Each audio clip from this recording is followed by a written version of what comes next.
Exam pass YouTube channel में आपका स्वागत है। आज हम बात करेंगे 9, 10 और 6 to 8 का जो एसएसटी का जो मामला होता है ना सब्जेक्ट कॉम्बिनेशन का, उसमें लोगों का ये रहता है, इंक्वायरी रहता है कि क्या हम जो मेरा कॉम्बिनेशन है उसी से एग्ज़ाम देंगे या फिर दूसरे चीज़ों से भी एग्ज़ाम दे सकते हैं।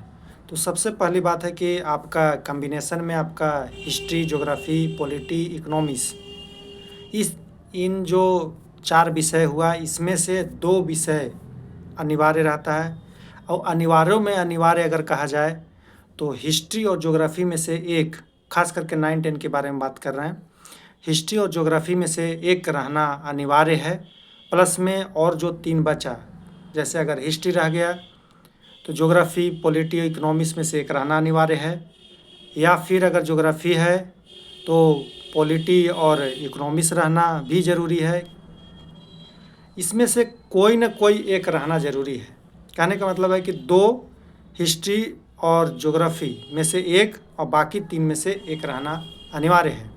जब आपका पेपर में या ग्रेजुएशन का जो सब्सिडरी में है तो भी कोई दिक्कत नहीं है, आपका रहना केवल ज़रूरी है। प्लस में कुछ लोग बोलते हैं कि क्या हम एग्ज़ाम दे सकते हैं। जैसे आप अगर ज्योग्राफी से आप कर लिए हैं ग्रेजुएशन, तो आप हिस्ट्री और पॉलिटी से भी एग्ज़ाम दे सकते हैं, हिस्ट्री इकोनॉमिक्स से भी दे सकते हैं, ज्योग्राफी इकोनॉमिक्स से भी दे सकते हैं और ज्योग्राफी पॉलिटी से भी दे सकते हैं। कहने का अर्थ है कि अगर आपका जैसे हिस्ट्री और ज्योग्राफी भी है तो हिस्ट्री या फिर पॉलिटी से भी दे सकते हैं, हिस्ट्री और ज्योग्राफी से भी देख सकते हैं, हिस्ट्री और इकोनॉमिक्स से भी। एग्ज़ाम देने के लिए किसी भी तरीके का बंधन नहीं है। वो कन्फ्यूजन था लोगों में इस चीज़ को, क्योंकि इंक्वायरी आ रहा है कि ऐसा क्या हटा दिया जाएगा। एकदम निश्चिंत रहिए, ऐसा कुछ नहीं है। और बहुत सारे लोगों को टीआरई 4 की बात कर रहे हैं आने वाला, और टीआरई 3 में जो गलतियां हुई है, कुछ लोग भ्रमित कर देते हैं कि आप जिस सब्जेक्ट आपका कॉम्बिनेशन है उसी से एग्ज़ाम दे सकते हैं। बहुत सारे लोगों के साथ ऐसा हुआ जिसके कारण उनका रिजल्ट ख़राब हुआ है। तो टीआरई 4 में जो जितने भी लोग हैं, आपका कॉम्बिनेशन है, कोई दिक्कत नहीं है। वो केवल एलिजिबिलिटी के लिए है कि आप फॉर्म भर सकते हैं या नहीं, बाकी एग्ज़ाम देने के लिए आप अवेलेबल हैं। आप हिस्ट्री और ज्योग्राफी में से एक पेपर चूज कर लीजिएगा, बाकी जो बेहतर लगे वो भी चूज कर सकते हैं। हिस्ट्री ज्योग्राफी में से एक जो आपको अच्छा लगेगा वो चूज कर लीजिएगा। और पॉलिटी, ज्योग्राफी, हिस्ट्री, कहने का अर्थ है कि अगर हिस्ट्री चूज किए तो ज्योग्राफी भी चूज कर सकते हैं, ऐसा नहीं कि नहीं कर सकते हैं। ज्योग्राफी किए तो हिस्ट्री भी कर सकते हैं, प्लस में उसके अलावे हिस्ट्री के साथ आप इकोनॉमिक्स और पॉलिटी का भी ले सकते हैं, ज्योग्राफी भी ले सकते हैं। अगर ज्योग्राफी को अगर ऊपर रखते हैं तो ज्योग्राफी के साथ पॉलिटी भी ले सकते हैं और इकोनॉमिक्स भी ले सकते हैं। तो इस तरीके से इसका कॉम्बिनेशन बनता है। एग्ज़ाम के व्यू से बता रहे हैं, जो एग्ज़ाम में आप दे सकते हैं। तो ऐसा नहीं है कि आप एग्ज़ाम देने के लिए अवेलेबल नहीं है, और बहुत लोगों को भ्रमित किया गया जिसके चलते उनका रिजल्ट ख़राब हुआ। जिनके जानकारी के अभाव में इस तरह से बता दिया जाता है। और ख़ासकर 6 to 8 में भी आप एग्ज़ाम दे सकते हैं।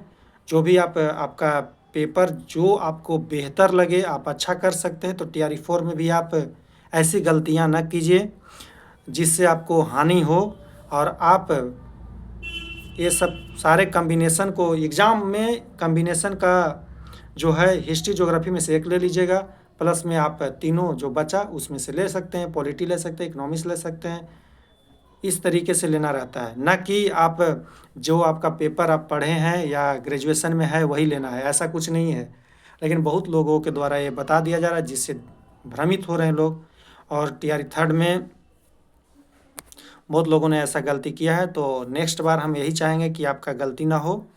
और 6 to 8 में ऐसा कॉम्बिनेशन नहीं रहता है, इसमें कॉमर्स वाले भी आते हैं, पॉलिटी, ज्योग्राफी, हिस्ट्री और इकोनॉमिक्स और भी सब्जेक्ट हैं जो जिनका कॉम्बिनेशन रहता है। तो वहाँ पे कॉम्बिनेशन का मामला नहीं आता है, ये भी ध्यान में रखिएगा। तो आप इस चीज़ को ध्यान में रखिए। और एग्ज़ाम व्यू से अगर हम बता रहे हैं तो किसी भी तरीक़ा का आपका जो ग्रेजुएशन में है उसमें आपका दिक्कत नहीं होगा। लेकिन आप एलिजिबिलिटी के लिए मतलब फॉर्म फिलअप करने के लिए हिस्ट्री और ज्योग्राफी में से एक अनिवार्य है और बाकी में से एक सब्जेक्ट होना चाहिए। एग्ज़ाम देने के लिए आप एकदम फ्री हैं, किसी भी तरीके से आप दे सकते हैं।